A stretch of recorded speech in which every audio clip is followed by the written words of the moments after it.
And I noticed this, my last class reunion. It's like, who are these old people? Inside, I feel like I'm a 12-year-old boy with a BB gun and the whole summer to go do something. And then I realize, oh gosh, I'm not.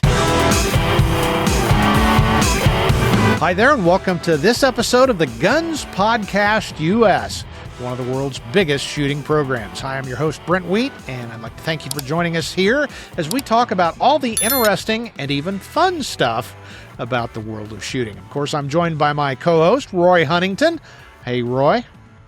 Howdy, sir. I'm in Susie's office today because they're building a deck and they're pounding and nail guns and all that kind of stuff by my office. Well, you're back after a week because last week was Susie talking about her bear hunt. And so I hope you used your week off wisely and had some fun with it. So. Yeah, felt good. It was nice to be away from the grind. And it can be a grind at times. So, well, today's topic is something that kind of struck me as I was kind of laying in bed thinking. And this was kind of inspired by I do post on Instagram.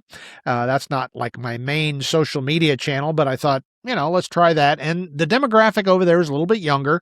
And the comments, I'm choosing my words carefully here. The comments were rather not supportive on our show 2 weeks ago, where we tried to swap roles on opposite day, where Roy was in favor of red dot optics and I was supposed to be against. That lasted 12 minutes into the episode and finally turned into what I thought was a good discussion about the pros and cons of pistol optics.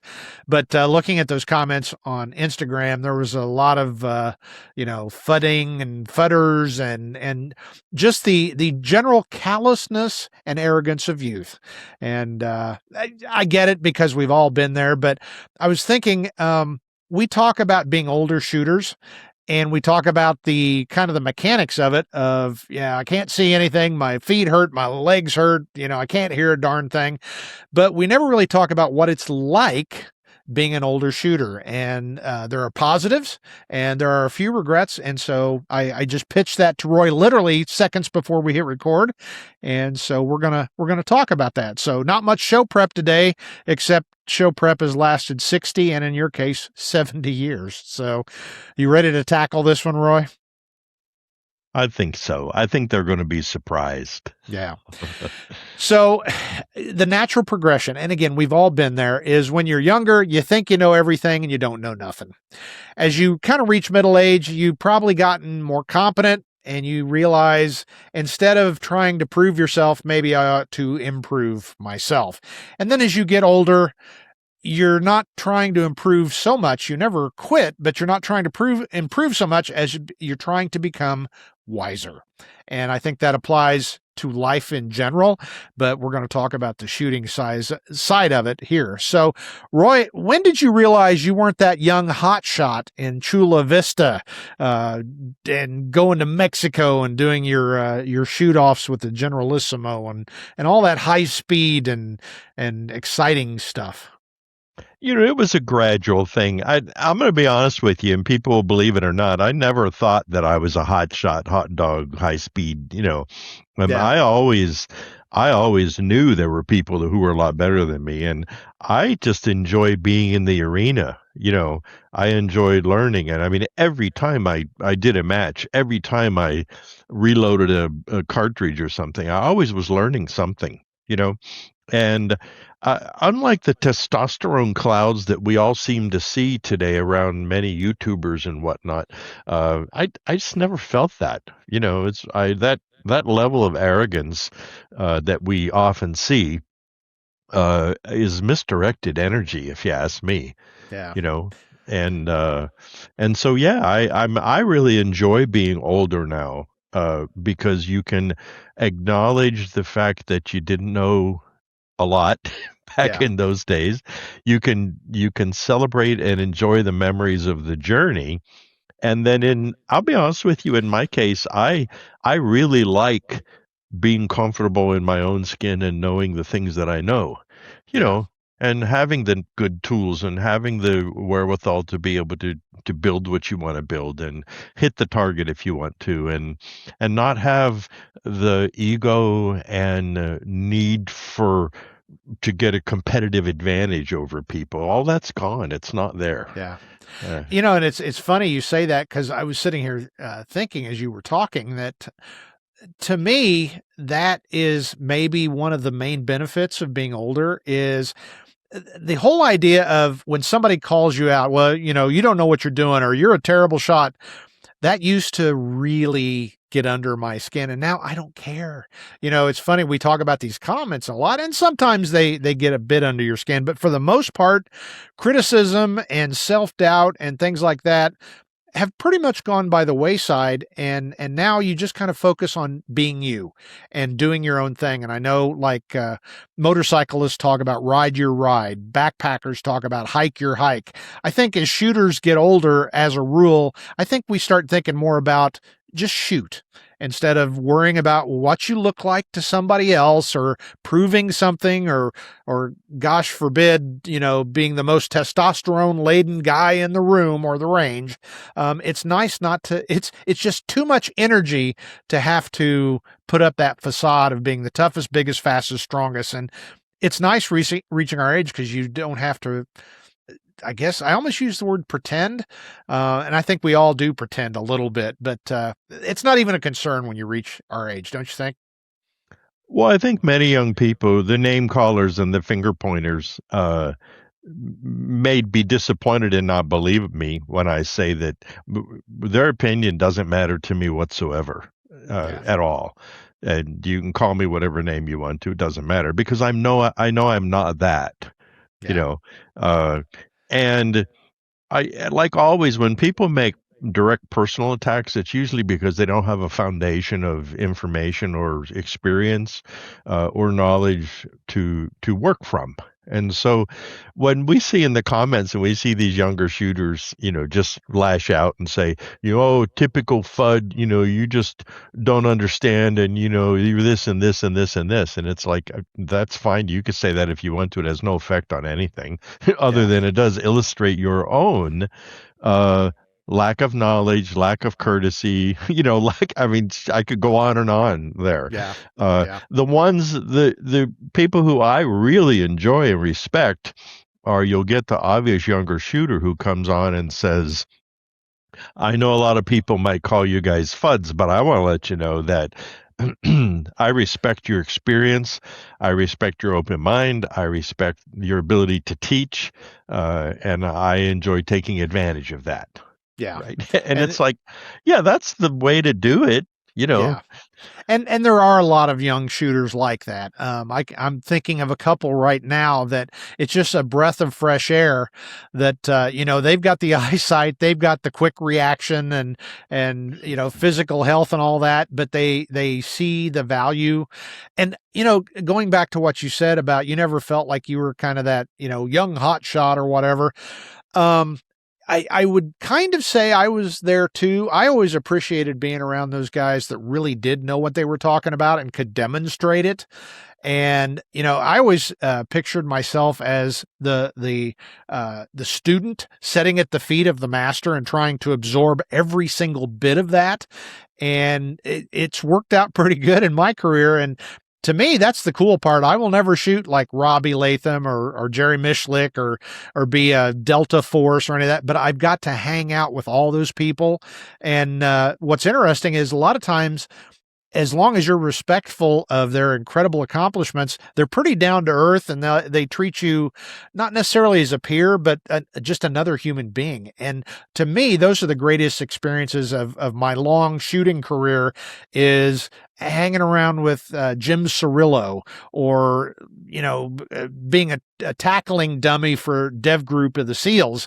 And I think I got a lot of those opportunities because I didn't come on with the puff up chest. I know that. I know that. Frankly, the "I know that" statement is a personal peeve of mine. It's like, if you knew it, why did you have to tell me that you knew it? Was it that important? So anyway, I kind of went about 50 different directions there, but I do think, just being appreciative of the opportunities you're given to be around people that really do have skills or knowledge. But let's go the other direction, because sometimes I feel like we sound like we're harshing on the young folks too much. And that's really not it. It's that small sample that tend to engage on the internet. But talk about, Roy, some of the stuff you really appreciated when you were young, and maybe you didn't have the knowledge base, maybe you didn't have the skill base, but it was nice being young. Well, definitely, I would like to be able to get up from the ground and not make grunting noises. Yes. My back hurts, my knee hurts, and all that kind of Yeah. stuff. I'm not sure though that at this point in my life I would trade that for youth and enthusiasm. I really like being older and wiser. I like being a mentor. I like having nice guns. I like having nice cars. I like having a paid for house. Yeah. And I wouldn't really want to trade that to be 18 and be a testosterone filled goofball.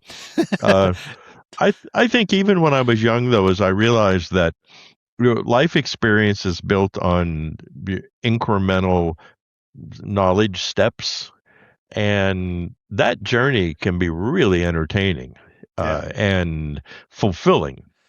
And that's where and we do talk about people who call us FUDs or whatever, or just, they're king of the grumpy forest. It's like I had the t-shirt that says it sucks to be you. And I Yeah. thought, to be that toxic and abrasive, what is it like to live in that place? Yeah.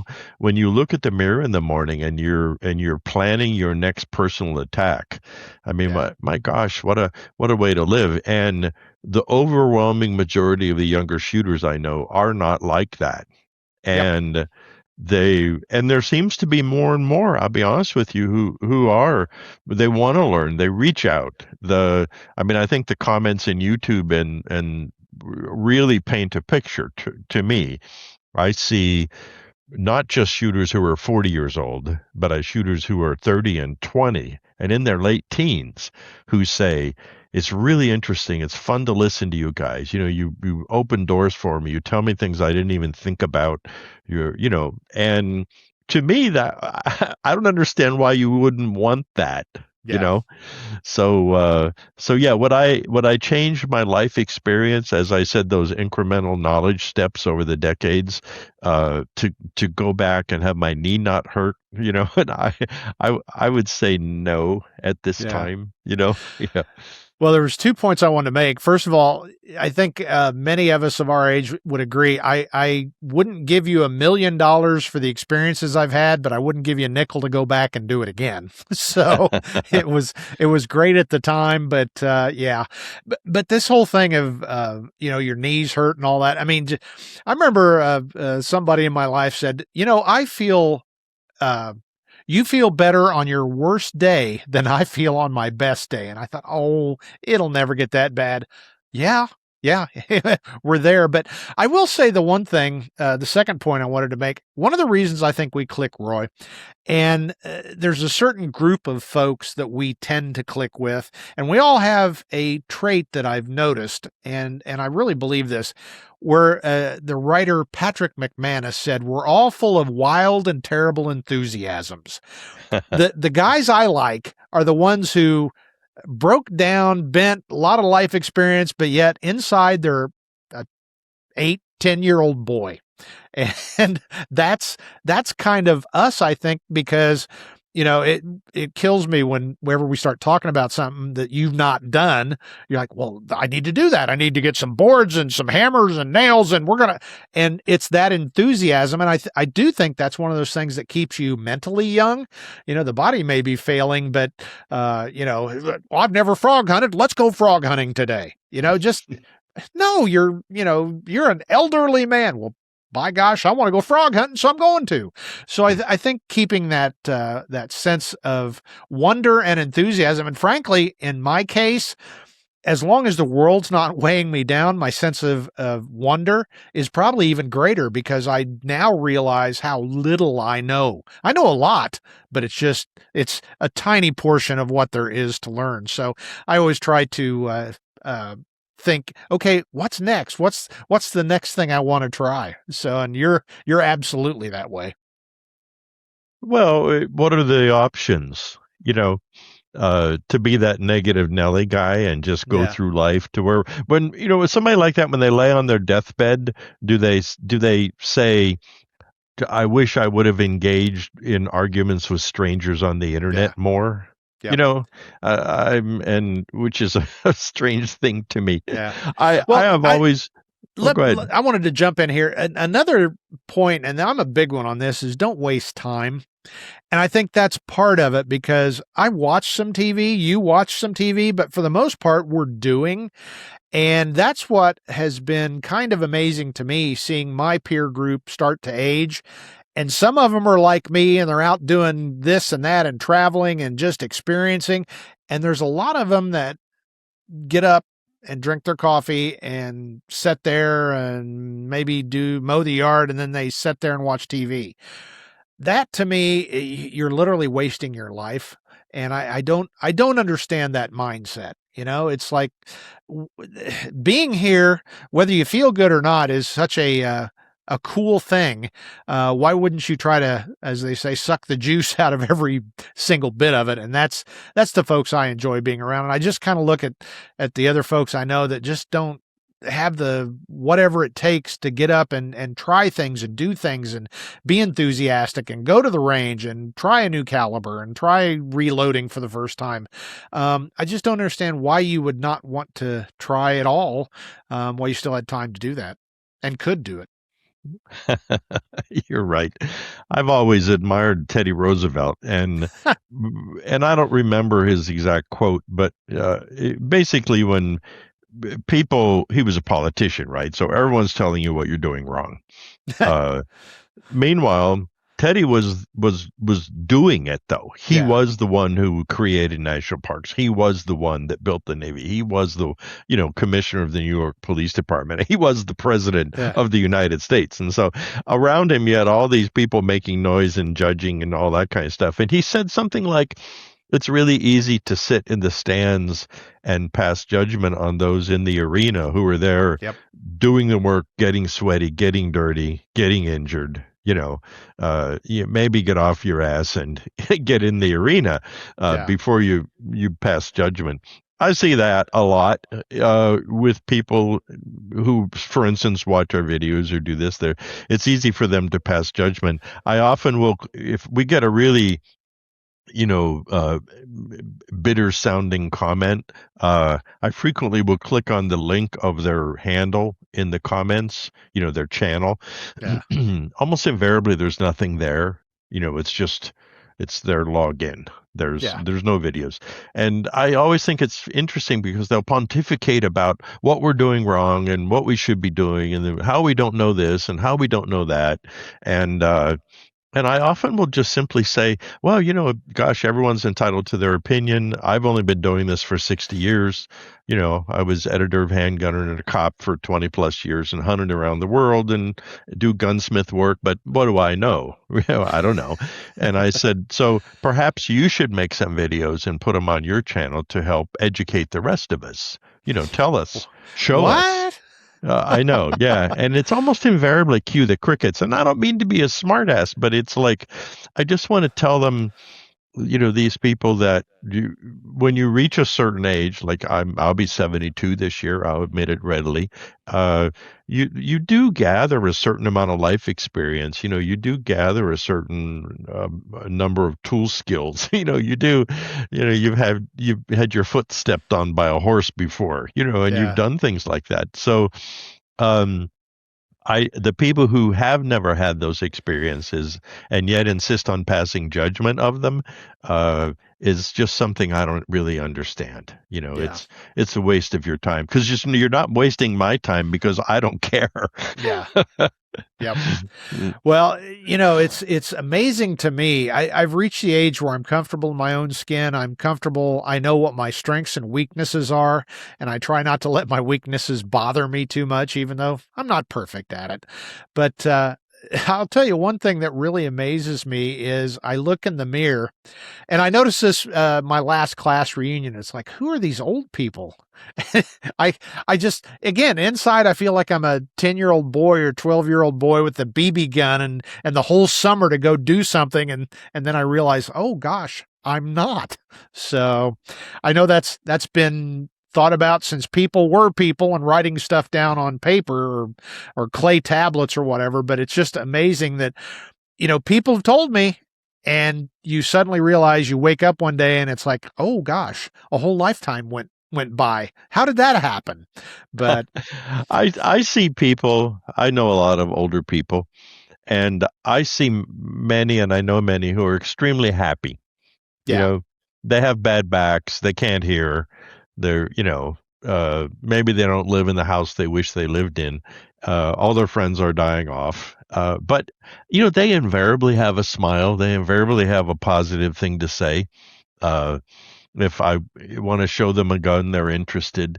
They ask me, can we shoot it? Yeah, yeah, I mean, it's that sort of positive zest for life. And I mean, I have that, you have that. And I think I mean, what are the options? I mean, why yeah, be anything other than that?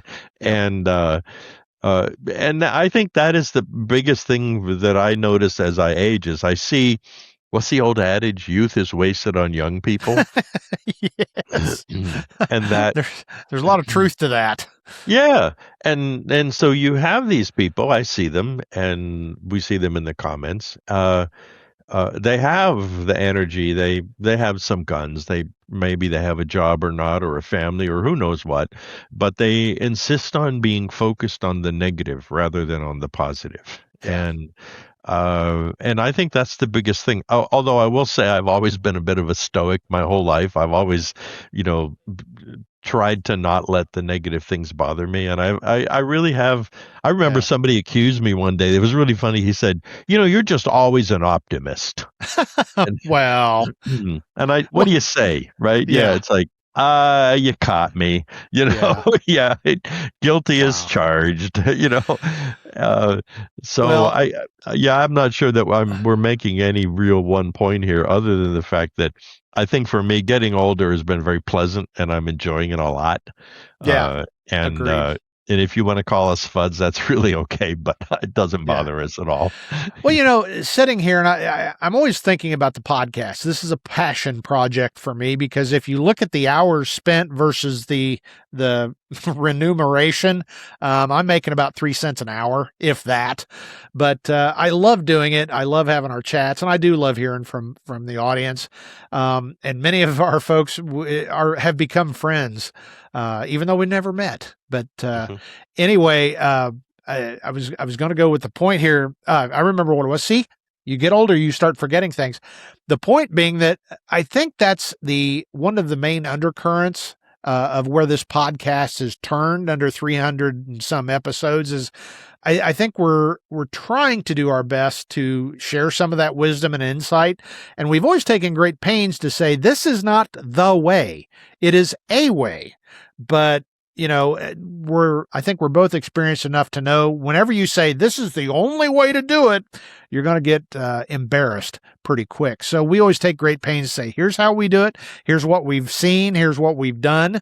And if you want to do it that way, great. Try it a different way, but you may find the way we've already figured out might be something that works. So I do feel like we're trying in our own way to help less experienced shooters maybe not make some of the same mistakes we did. So along those same lines, I'm going to pose the philosophical exercise, and I'll go first. Is okay, they finally invent time travel. You get 10 minutes to go back and meet your younger self and say, okay, I'm from the future and you ain't gonna believe all this stuff that happens, but here's what you need to know. And I was sitting here thinking about it. I think what I would tell my younger self above all else, and besides you ain't gonna believe what happens, is the idea of quit trying to worry about what everybody else thinks and just be yourself. And that was kind of my personal looking back, that was when I made dumb decisions or wasn't happy in life. It was because I was worried too much about what other people thought or, my performance measured up against other people. And in the end, it didn't matter. And, that's probably more psychologically driven to myself, but I think a lot of people can identify with that, especially as younger people that, you worry so much about what everybody thinks and instead of just shoot your own competition, hike your own hike, and ride your own ride. So, Roy, going back, what would you would you say? This mustache is, took a lot of time to grow, but what would you tell your younger self? My daughter was full of social angst in high school and focused on everything you were talking about, what everyone's thinking about her, am I wearing the right thing? And I used to tell her all the time, I said, at the end of the 12th grade, when the moment that bell rings, the final bell for your 12th grade, all of what happened will not matter at all. I Yep. said it will be absolutely irrelevant to anything. So don't waste any anxiety or angst worrying about it. And so I think if I went back, because I played this game over the decades, I would stop and I would think, okay, what have I learned? Uh, and apply that. How would I apply it? And how can I apply it in the future? But I think the biggest thing I would do is I would look back and I would say two things. Number one, buy more houses. don't don't spend so much money on sailboats, airplanes, motorcycles. you know, Yeah. buy more Stuff. houses. Yeah, buy Yeah. more houses. But the other thing I would do, and I used to have this as a bumper sticker, and it said, "Do the kind thing," and that's all.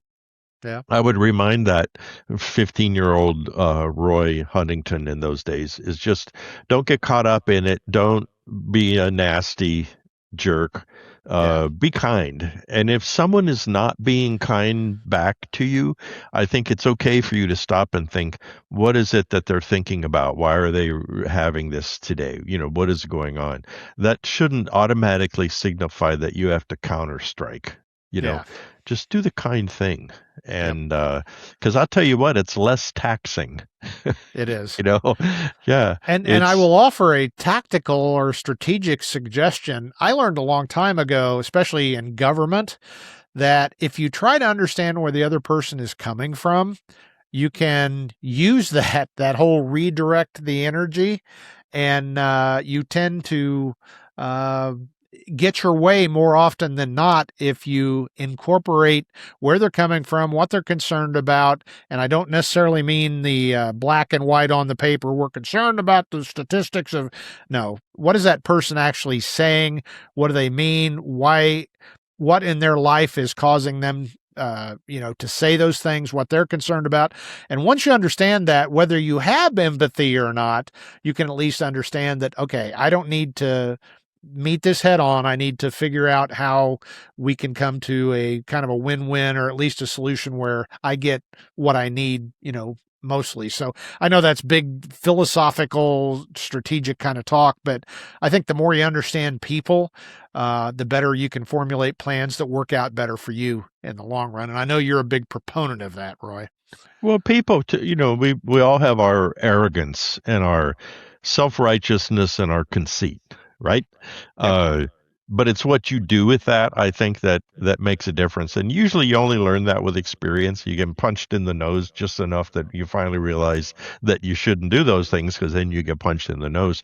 Uh, my dad was a clinical psychologist and uh, he used to ride with me sometimes on the police department, and he told me, he says, I have a lot of respect for the way you handle these people, and he said, it brings up something that I teach my clients sometimes, and I said, and what is that? And she said, whenever you're confronted with somebody who you feel your heart rate going up, you get angry because they what they're saying disagrees with what you feel or think, so they must be wrong. You know, he said, what you have to do is just stop and look at him and say, why are they not thinking the same way I'm thinking? Yeah. See, and so you're not saying, well, they're wrong. They're just simply not thinking the same way you're thinking. And Yeah. I see so much of that with among the shooters and these younger shooters versus we FUDs. Yeah. They they get on and they want to rail at us because we're saying, hey, you don't really need a red dot, or hey, you don't need a high capacity AR-15 if you don't want one, Yeah. and they immediately lash out rather than saying, okay, why is he not thinking the same way I'm thinking? Yeah. That doesn't mean that he's wrong, but he's just thinking differently. So maybe there's something to learn there. And I think Exactly. that's the most satisfying thing about being older. If I'm checking out at Walmart and I have a snippy 20-year-old clerk with a bone in her nose behind the counter, giving me a what for about something, I know you see people there and you see their blood level go up and their face gets flushed and all that. And I tend to just look at them and smile and say, well, it seems like you might be having a hard day today, Yeah. and I mean, almost invariably, I mean, people say 99.9% of the time, but 99.9% of the time, it de-escalates, Yeah. and I think that's probably the biggest thing I've learned getting older. So, Yeah. Well, I will say, going back to that tactical strategic move, I kind of do the same thing, but it's out of malice. I'll admit that. do the somebody's being kind thing out of malice, right? Yeah. exactly. Be nice to them because it really gets under their skin a lot of times. Oh, are you having a bad day? Well, Oh, I'm so well, sorry. Did I do something? Can it, and they want to, mentally say what a terrible person you are, but he was so nice. And I know it gets under their I know. skin. I'm doing the nice thing out of malice. So I never heard it put that way, Roy, but you're right. I got a complaint one time when I was a policeman, and I had one of those people, right? You're and I pay your salary, and on and on and on. And I just did what I do, which was I just smiled at him. I said, well, it sounds like you're having a really bad day today. That's too bad. We're going to write this ticket here, and would you sign here? And well, okay, I'm sorry if you don't want to sign there. Well, then we have a few options, and those options would be this and this. And meanwhile, he is just red-faced and spitting and right, and so finally we work our way through it, and then he signs off on it, and of course, throws the ticket on the ground, throws my pen on the ground. I tilt my hat and say I hope he has a better rest of the day, and about 10 minutes later, my sergeant calls me on the radio and says, could you have a meet with me? Yeah. And I said, sure. I knew what it was. And so we did the police meet, the kind of door-to-door, window thing in a parking lot. And he looked at me and he said, yeah, so I got a complaint. And I said, yeah, I figured as much. And I said, what do you need from me? He says, nothing. He said, you didn't do anything wrong. And I said, what do you mean? And he said, I asked the guy, well, what did the officer say? Well, he told me I could have a good day. And how dare he do that? And what did he say when he told you that you had to sign a ticket? Yeah. Well, he asked me if I would please sign the ticket, and and he said, and then I asked him, what'd you say? I told him I wasn't going to. And what did the officer say? The officer, well, he told me what my options were, and and so finally my sergeant said, well, it sounds like he didn't do anything wrong, right? And then that guy apparently did say, well, yeah, but I just didn't like his attitude. And my sergeant said, what attitude was that? Respectful and polite? That's a good sergeant. Oh yeah, he was a great sergeant. So that's funny. But yeah, that's because it made me not have a bad rest of the day, and that's one more thing. And that's something else my dad told me one time was he said I was amazed at how he would not let people get under his skin. And he told me when I was really little, he said, if you think I'm going to let that guy ruin my day, you're wrong. Yeah.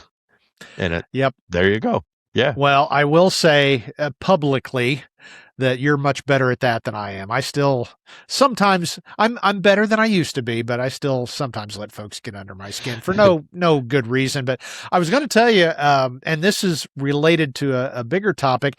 I got thinking we need to do a show, Roy, on talking about directing traffic, because that is another common question you get as a cop or retired cop, and people. It's funny because people don't ask it, but if the topic comes up, then they want to hear they're all about it. And I'll tell my quick story. I used to work at they call them a shed. It's an outdoor concert venue, and I worked there almost 20 years. So I've many stories from that. But a lot of your day was spent directing the inbound and the outbound. And I told this to younger officers that I learned one time. If I'm on what they call the point, which is you're like the main guy kind of orchestrating everything and everybody else kind of supports you. If I'm on the point on the outbound and I'm directing, you could only let people say go left or go right. And if you stopped to let them do what they wanted to do, it would really screw the traffic flow up and be unsafe. So I'm doing the thing, and you're trying to look bored and non-committal, but you're really paying a lot of attention, especially on the outbound, because folks have been ingesting various substances, and they'll run you over and not even know. So, I'm kind of trying to look casual, but I'm really keyed up. Well, about every 20th car or 50th car, you get the guy that turns on the turn signal and he stops. And I would just go banana, screaming and hollering and all this. And I discovered what that would cause generally is as I'm approaching the car, they'd suddenly punch it and lay rubber and just shoot into the other lane. And, other cops would scatter and there'd be a near collision. And I'd be so angry. And then I realized I don't have to be that way. When I'm directing traffic, come on out, and the guy stops, and he's got his turn signal on, and he's trying to point and sticking his hand out, and I just ignore him. And I just act like he's not even there. What I discovered is the people behind him, social proofing work, some of those people are ready to kill the guy after a few seconds or 10, 15 seconds, which seems like an eternity. He'll most of the time will just go fine and go that way, which he'll get where he was going anyway.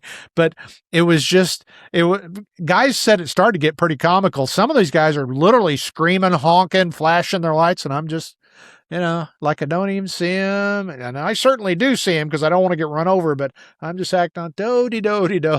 And it was that redirect the hatred and the energy.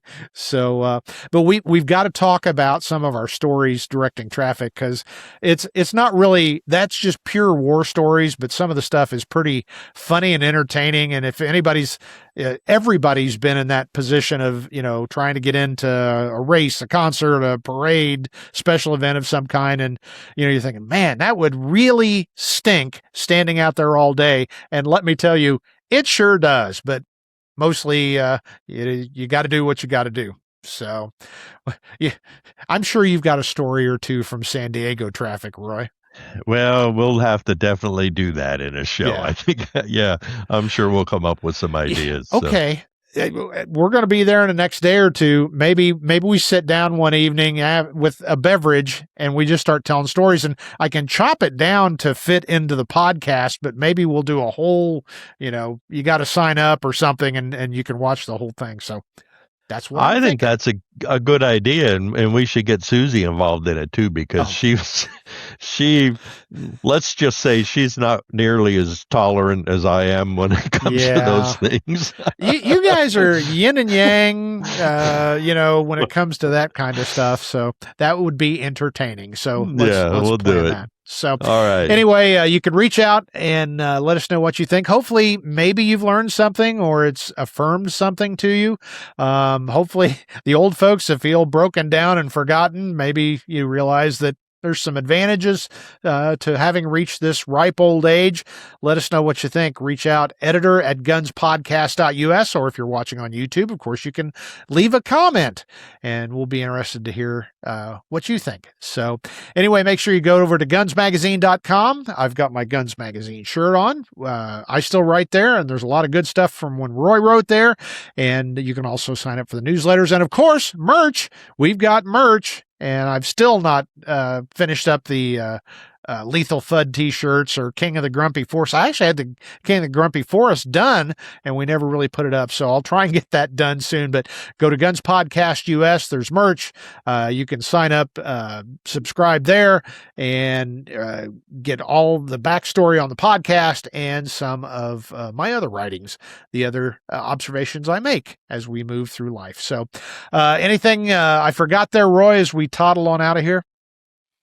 Well, it'll be it'll be fun and entertaining to see the comments because I'm sure we're going to get a few where people say, "Oh, it's just a couple of FUDs reminiscing about the old days. What a About waste of my being a time." FUD.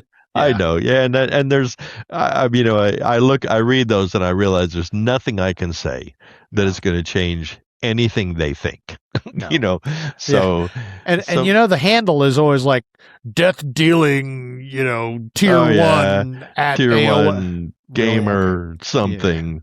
So Whatever. all right, Good for well, you. I don't know if we made any sense or if we wasted a show or not, but if you think so, make a comment and I'll get Yes. back to And you. it's our show. We can do what we want here, Roy. That's right. All right. Well, on what in the Oops. heck happened? See, that's what you get. You I think guess. bad thoughts. And I guess on Oh, this note, we better up.